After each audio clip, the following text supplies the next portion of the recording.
quackers. How many times do I gotta tell you, don't mess with my polka music? What? Oh, hey, it's you! Hey, you guys ready to go for another adventure? Well, alright. Let's get going.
Again, another beautiful day in the Mojave Desert. Yes, that's right. This time I pronounced it correctly. All you folks gave me such a hard time for that.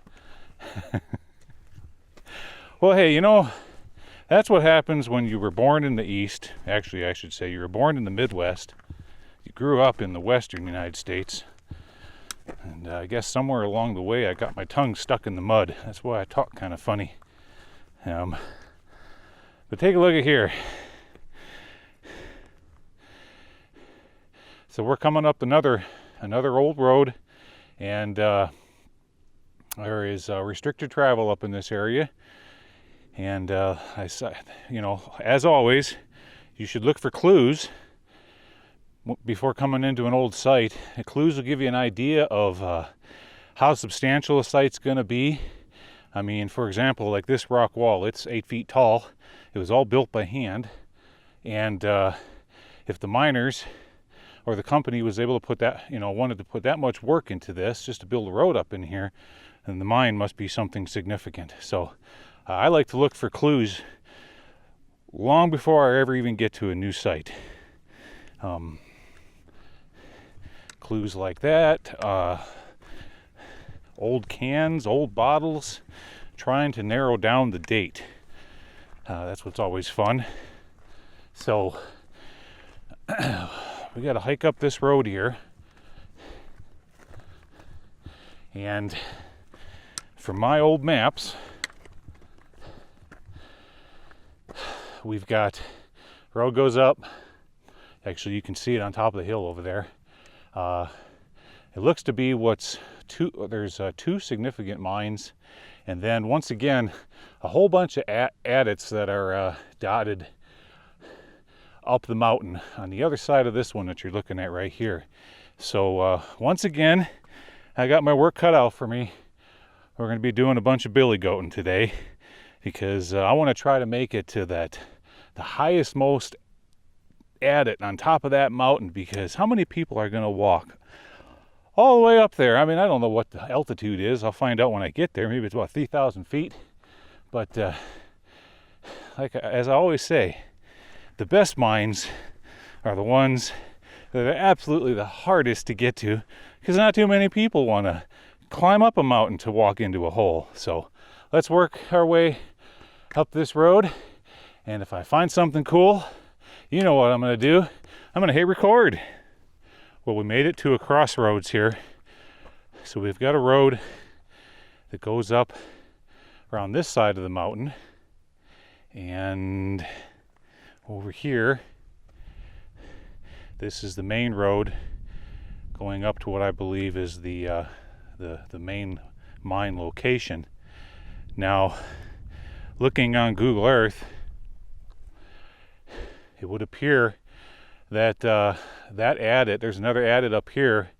It is actually almost parallel with the mine that we're going to up and over this mountain on the other side. So with any luck, this will be more than just an adit. It'll be an actual tunnel.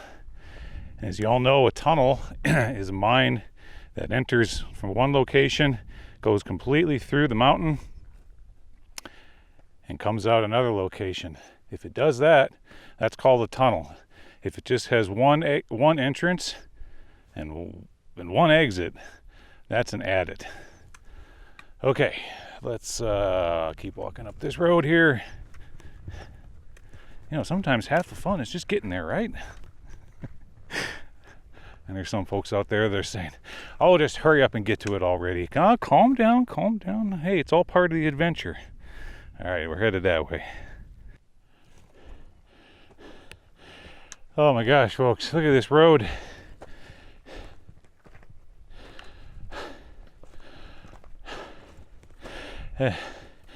Yeah, like you said, you can't see it on the camera because everything's two-dimensional, but this is probably about a 60% grade, 50-60% grade up the side of this mountain, and way up there you can see the waste rock piles. So still got a ways to go yet. You just sit back in your comfy chair, pour a cup of coffee, crack open a cold beer or a soda, for you folks out west, a pop, and you just watch me do all the work.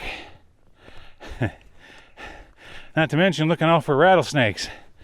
That's right, they're out now. You know the old saying, if you can see ants on the anthills, that means it's warm enough for there to be snakes on the rocks. So we got to watch out for those critters. Now some of you are wondering, hey Gly, how come you have a tennis ball on the end of your walking stick? Right there, see? I'm sure you all seen it by now. Well, first, you guys probably all thought because I'm old and codgerly. That's right. First step is tennis balls on your walking stick. Second step is tennis balls on your walker. So, hopefully, by the time I have to break out the walker, maybe I'll have 1 million subscribers, and they'll all be watching from their old folks' home. Anyways, what I was saying is, you gotta watch out for rattlesnakes. So the reason I got this tennis ball on here is, okay, so you're walking along, right? And all of a sudden, if you're lucky enough, a rattlesnake will buzz maybe 1 meter, 2 meters away from you. What's the first thing you do? You stop. You stop. You don't move. You figure out where he is and how close he is to you. Okay? So once you figure out where he is, like let's say he's right over there. Okay? Now what if you were in a situation where you were blocked by rocks or trees, and the only way to get past that snake is to get even closer, unfortunately? Well, that's where Mr. Tennis Ball comes in here. See? Here's what I do. Okay? I'll go like this in the dirt, okay? I'll keep my eye on the snake. Yeah. Well, I'm warming up that tennis ball because it's made out of rubber. And I got my eyeball on that snake. Okay. All right, now we warmed up the tennis ball. And what are our snakes attracted by? Well, they're attracted by heat. Mice are warm. I just made my tennis ball warm. So now, as I work my way past that snake's tongue and senses are going to be locked in on that tennis ball instead of me. And if he strikes the tennis ball, well, it's made out of rubber. It ain't going to hurt him. That's important too. We don't need to hurt rattlesnakes. They're out here doing their job. They're keeping the mice population down. But that's how I can get away from that rattlesnake, work my way away from him, and continue on. Just a little trick I learned a long time ago. But to be honest with you, to this day, I have yet to have to put it to use. because all the ones I've come up on, especially over there down along the banks of the Colorado River, holy cow, that's the most rattlesnakes that I've ever seen in all my years of hiking, just below the Hoover Dam. But all those I was able to just skirt around without any problem. So, tip for the day: tennis ball, walking stick. It might save you, and it saves the rattlesnake from getting hurt too. Let's keep going up this road. Now take a look at, we're almost there, folks. See there? There's an ore bin. I see a big ore bin up there. And over here, I see a collapse on the road. Part of the cliff fell down. And over there, right over there on that side of the hill, there's another collapse where they had a landslide and the cliff fell down. Why is that? Well, as always, I do a lot of research before I go to an area. Hopefully, so I'm not wasting my time going to an area that's either closed or you can't get to it, or it isn't really worth anything, wasting a bunch of time. But this location here isn't too far from the San Andreas Fault. And if you look in your history books, back in, I think it was 94, they had what was called the Northridge quake. And, ooh, pretty. Look at there. The Northridge quake, it's a pyrite for all you out there. Northridge quake hit this area pretty hard. So as I'm working my way up this road, I'm seeing a lot of places where there was landslides. It looks like recent, within the last 20 years or so. So makes you wonder what we're going to find once we get up to this old mine. It could be one with a bunch of collapses in it, but we'll see. I'll meet back up with you when we get to the ore bin. See you over there. Okay, one more thing about rattlesnakes before we get to this beautiful ore bin here. Rattlesnakes, watch out for those Mojave greens. That's right.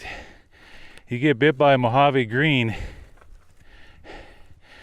you're going to be floating up into the clouds playing the harp, just like Buster Scruggs. So watch out for those. How can you tell the difference between a Mojave green and a diamondback rattlesnake? The white stripes on the tail of a Mojave green will be bigger than the black stripes. That's what they tell me. And that is what I saw when I was searching old mines down along the Colorado River. They're easy to spot. They look a lot different than a typical diamondback rattlesnake. So white stripes bigger than the black stripes in the tail, Mojave green. Black stripes bigger than the white stripes, typical diamondback rattlesnake. Do the best you can not to get bit by both. Put a tennis ball on your walking stick, or wear snake chaps. I'm not wearing mine today. Probably should have. Look at here.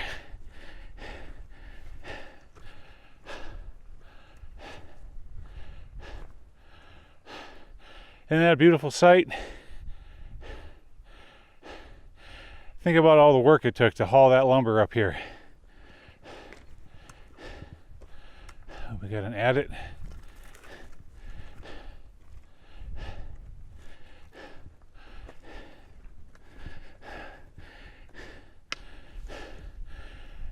Had an adit down here in the bottom. And, oh yeah, I can see it just making it out right there. Oh, excuse me. Took a drink of water. And an adit right up there. You can just see the top of it, which is probably the primary ore pass that was coming out to this ore bin here. So yeah, you know what I'm gonna say as I catch my breath. Let's gear up, lay out the spotter flag, and we'll start with this one first. See you in a minute. Okay, well, we are just about ready to go into this old mine. Now, on my last video, I guess I didn't explain myself too well. There was some of those people out there in the crowd that were kind of concerned about me going into these old mines by myself. Well, you know, I do this by myself because there's nobody else to do it with me. A lot of my friends are either retired, they're not anywhere near me, or they're working, they can't get time off of work, or they have physical disabilities that would prevent them from billy goating up the side of a mountain like me. There's so many things that it's a hassle. I would just rather come out here, do it myself, and that way it's just me and you. It's just me and you good folks. So anyways, what I do, real quick, I'll make it real quick. What I do is, okay, back at base camp, I leave a piece of paper, big piece of paper, okay? And on that piece of paper, it says the description of old Bob, the description of myself, license plates,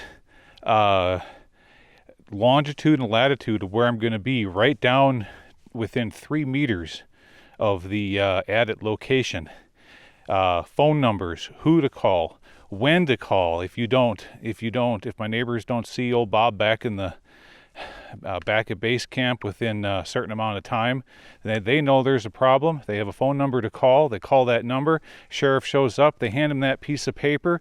They take that piece of paper. They hand it over to search and rescue. The guys at search and rescue put some numbers into his GPS coordinates and immediately finds my location. Then at that point, they have an option. They can either head out here with a truck and walk up to this location to find me, or they can get into a helicopter and head up into the sky. And if they do that, that's actually better, because then they can spot this flag from above. So what I do is, like I said here, nice bright piece of cloth, and then I've got Mr. Flashy here. See, turn on Mr. Flashy, 2 clicks. 2 clicks. See, he's flashing. See that? Flash, flash, flash. Okay, I put Mr. Flashy right here, because what if it's at nighttime, huh? What if it's dark? Now, it don't look very bright right now, but that sucker's bright at night. And then, one more thing. I leave a note card. Okay, on this note card is specific information as to what day it is. What time did I enter the mine? Okay, there.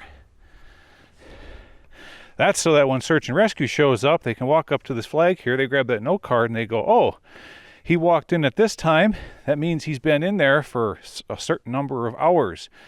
Information is crucial, okay?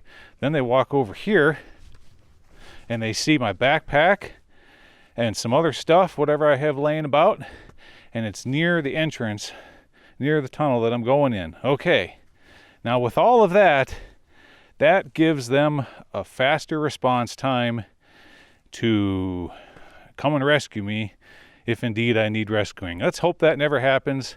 I'm not new at this game, folks. Trust me at that. I've been going in and out of these mines since the 80s. And in future videos, not today, I will lay out all of the goodies that I take with me on each and every one of these adventures to mitigate the dangers and increase the safety factor. Okay, you wouldn't jump out of an airplane without a parachute, right? I know some people have done it, but you wouldn't jump out of an airplane with a parachute.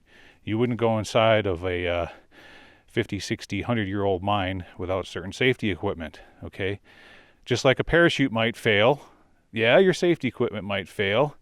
There is dangers to this hobby, there's no doubt about that, but there's also dangers to driving down the highway at 75 miles an hour when there's only 4 to 6 feet between you and the next oncoming car that's coming at you at 75 miles an hour. So if you calculate the statistics, you're probably safer walking into that mine, but I don't recommend it. So the next person, the next YouTuber I see walking into a mine wearing Vans tennis shoes or socks and sandals with a toe ring, boy, I just want to reach.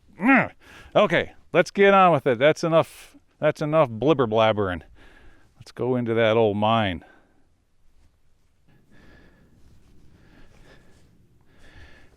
Okay, well, old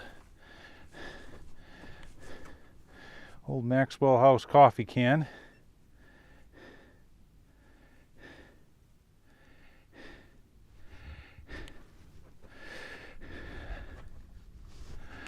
And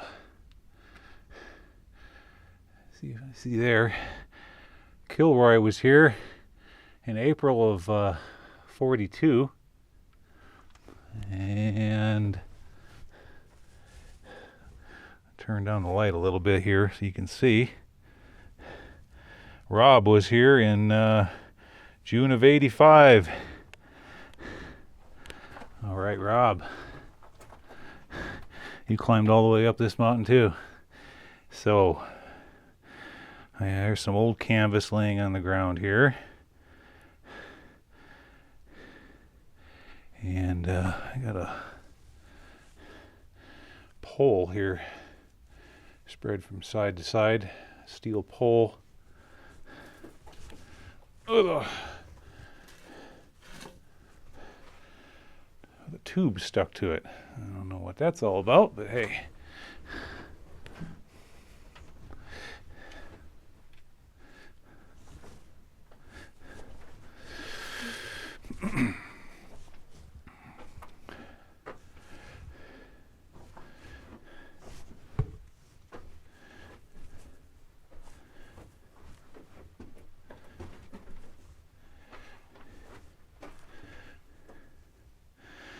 Yeah, this one here is a little bit more crumbly. I got stuff falling off the back of the mine. And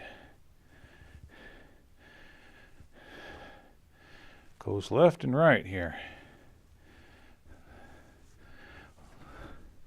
Let's go to the right. What's this here?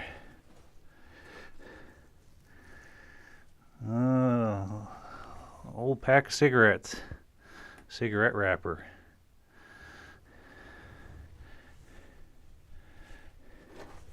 Anything else up in this little, looks like a exploratory adit. What's that? Hold on. Oh, that's another tamping rod.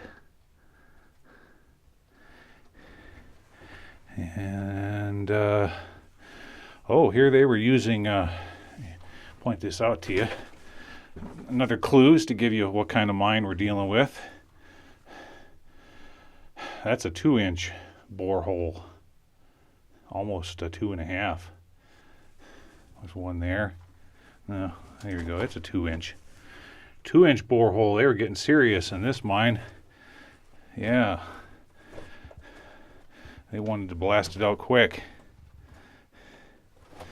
A lot of mines, you look at the boreholes and they're not much bigger than the diameter of a stick of dynamite, which is, I don't know, what, about 1.25 inches?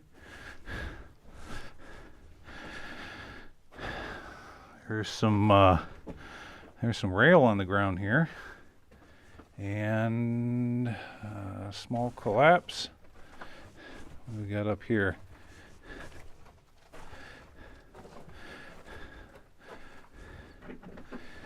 And that's it. Just some scraps of wood is all. And a couple more bore holes. So, what do you suppose this was? Well, I'll tell you what it was. I can figure it out already. So they put this in the side of the mountain here, right next to the ore bin, and this was probably used to keep their tools and equipment, explosives, etc., etc., etc. This was kind of, think of it like a tool bin. That's all. So let's head on out of here and climb up the hill and see what that next one's all about. I'll meet you up there. All right, well, we just came from down there, and look what we've got up here. Beautiful ore bin.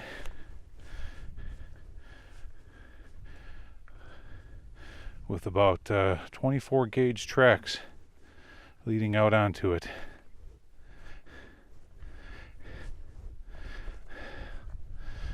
And that look old and rickety, huh? And right down there,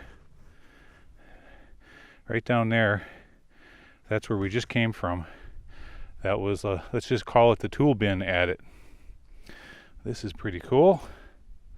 So they'd roll the ore carts out there, pull the lever and dump it down, and haul it out of here in trucks. So I saw some old oil cans climbing up the hill here. I think that tells me that this location, again, we are in the 1940s.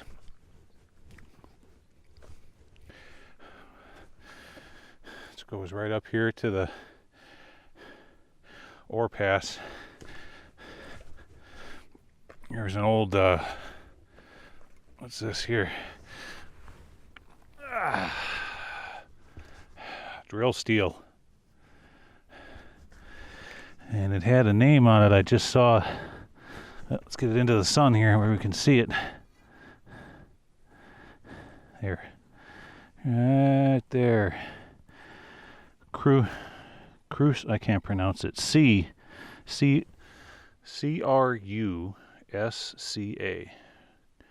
Kruska.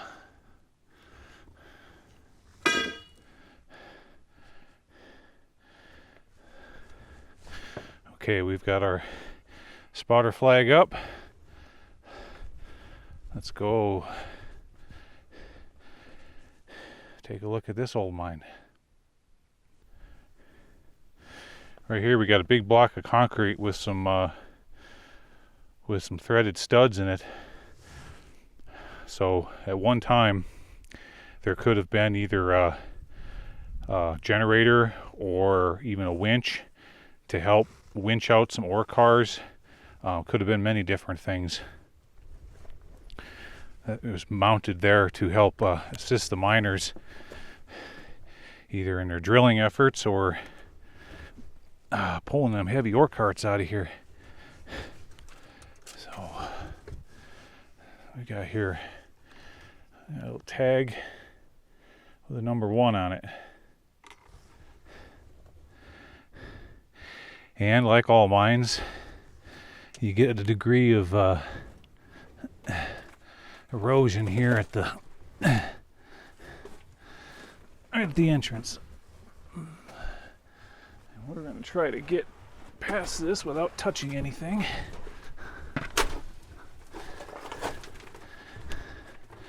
There we go.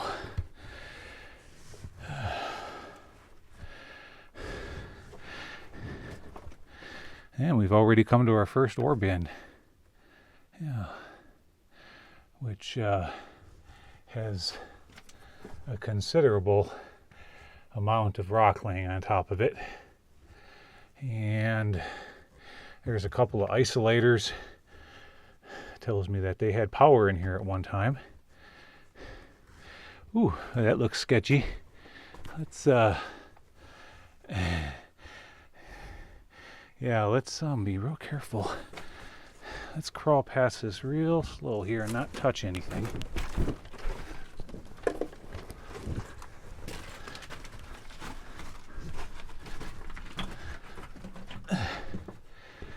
There we go.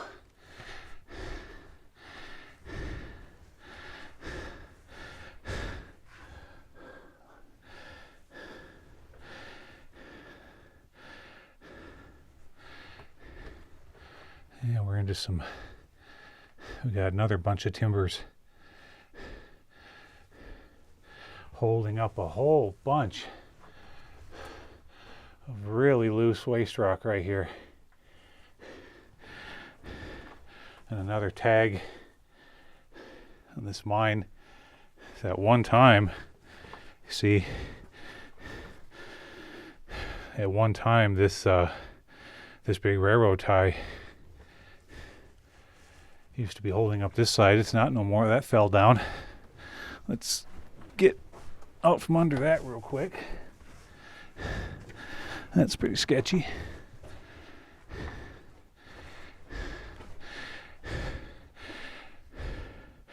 And I do like a mine with rails. Don't we all? We all love mines with rails, right?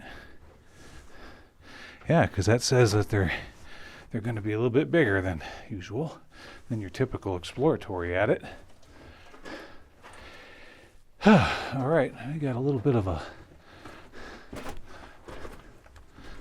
a collapse here. Actually, oh, it's coming down. Okay, let me pan over here. Oh, this rock. Let's see where it's coming from. Oh, big stoped out section here.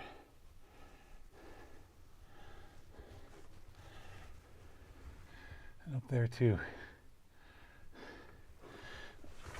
They cleaned all that out.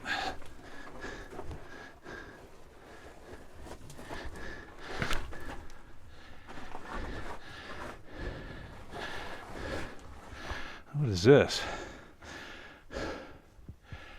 A party balloon.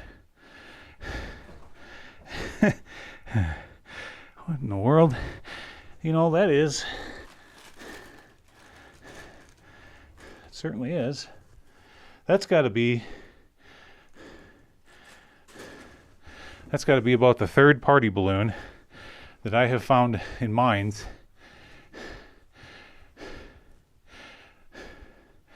over the last 4 months. I guess somebody out there is, either we got pack rats that are dragging them in here, or somebody out there has watched way too many Stephen King movies. So we got two choices to make here, folks. Looks like we got one to the right and one to the left. One to the left goes, considerable way down there.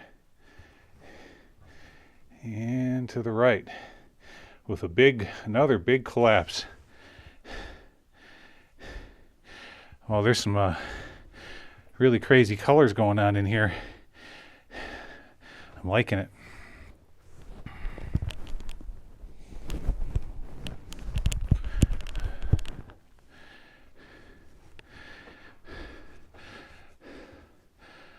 Lots of old wood hanging, holding up the ceiling and everything. Ooh. And wow. Let's try to get through here without touching anything. What do you say, huh? All these rocks come falling down. Look at they all fell down. They split that ladder. This whole thing come crumbling down at one time. Look at that. All right, real careful, guys. We don't want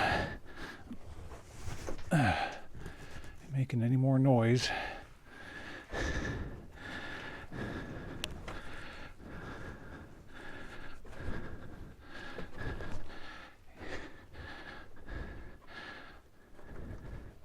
I haven't seen this much collapse in a mine in a long time. Look at this. Holy cow. This whole thing come down. Look at the size of this ballroom here. All the way up, all the way over there. Okay. And it goes way, way, way up there.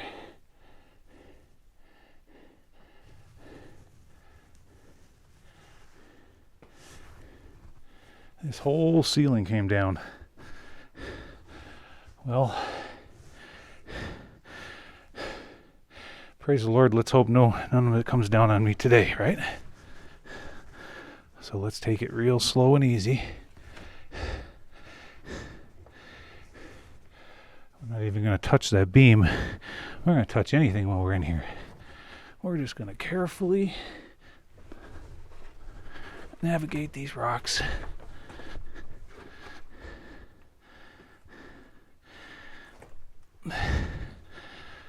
Without touching anything.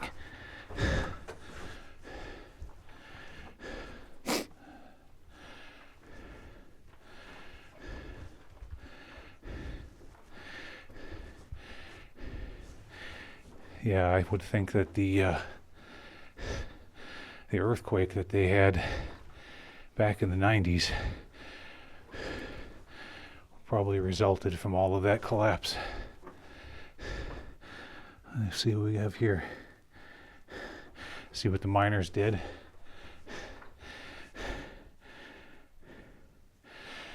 Okay, I gotta catch my breath.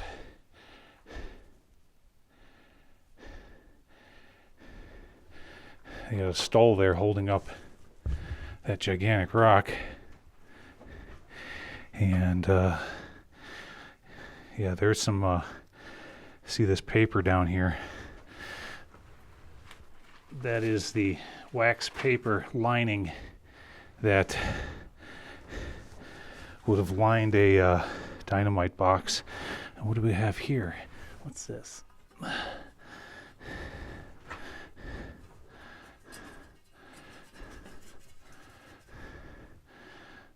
Regular grind. Oh, regular grind. It's a coffee. It's a coffee tin.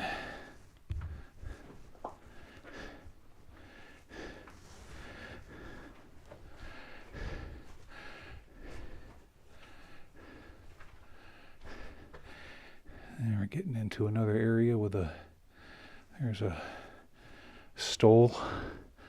I can only imagine how much pressure is on that, so we're going to go through this area nice and slow. Nice and slow.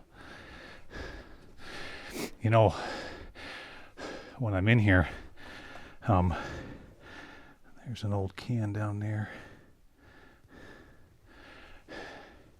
I wish that they would have smell-o-vision, because this smells like potassium nitrate. If anybody's ever been to blasting, been around blasting, you know what I'm talking about. It stinks like potassium nitrate in here really bad. And that's the end of this. It looks like let me poke this up in here a little bit without all this falling on my head. It's really unstable.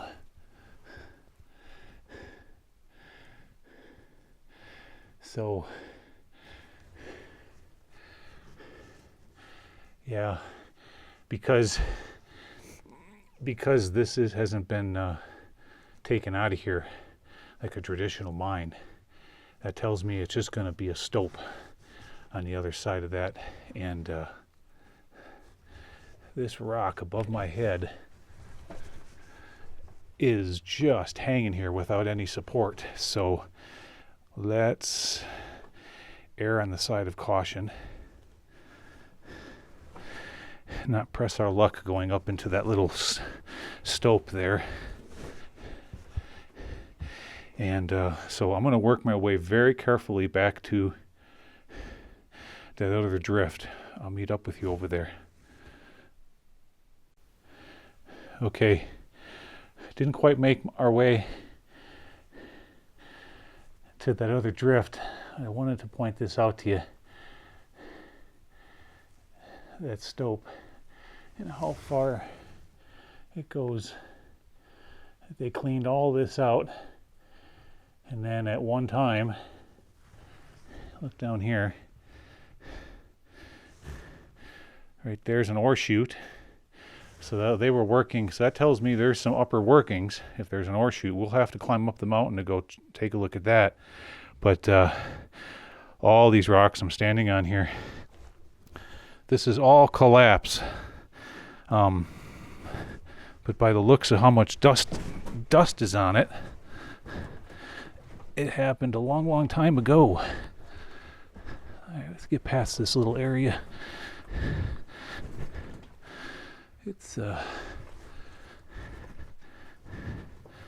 semi freaking me out. I've seen worse.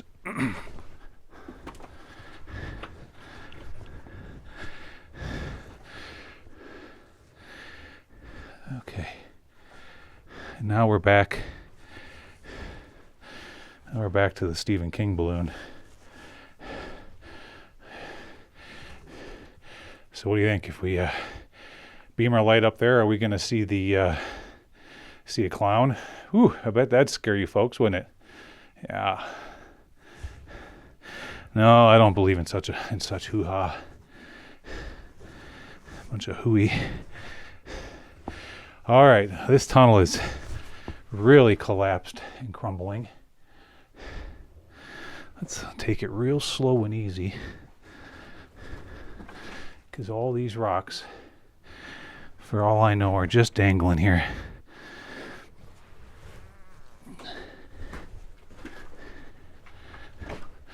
Wow.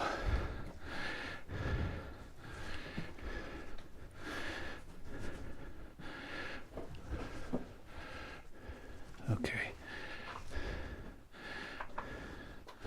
And we've got our first bat for the day. You know, I don't care how many of those I've seen. They always startle you just a little bit.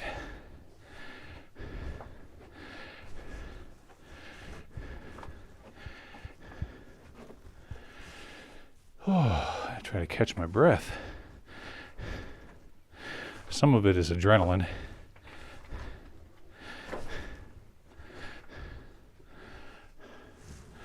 Oh, hey, hold on a second. Back up. Beep, beep. Look at here. There's a cool looking vein. Right there.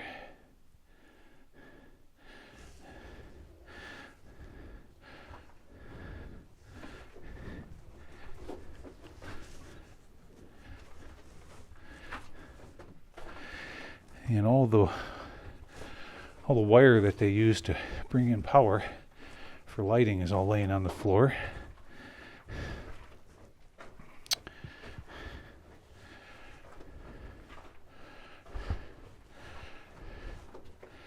Isn't this fun, folks?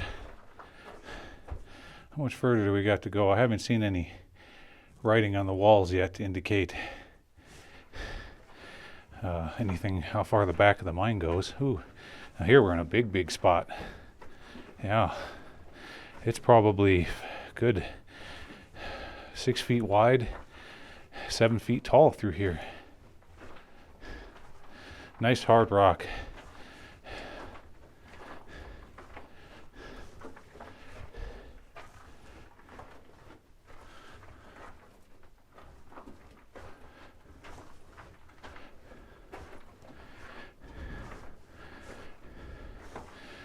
Of course, we're always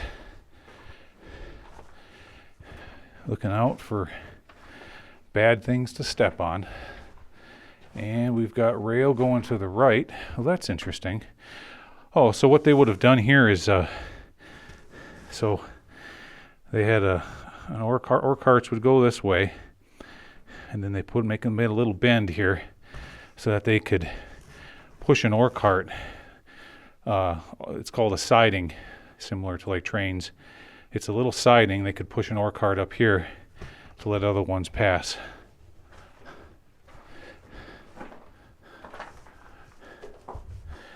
And for all you know, they could have, at one time, they were going to head off in that direction, and then they've decided not to. Here's a good example. Look right here. That is it's a slip fault. Okay, so it's where two rocks that eventually were horizontal at one time before the mountains uplifted, and then as the mountain uplifted, that layer right there and that layer right there slipped against each other as the mountain uplifted. Yeah, Mr. Bat, we're just coming to pay you a visit for one time. I know we didn't make reservations.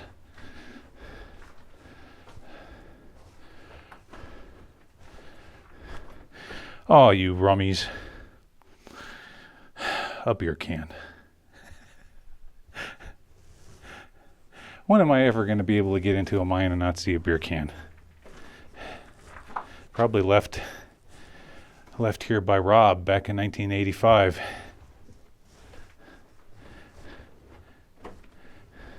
He drove up the mountain listening to Def Leppard and Motley Crue, drinking beer. Let's go see some mines. Okay, Mr. Bat, don't worry. I'm not, it's okay.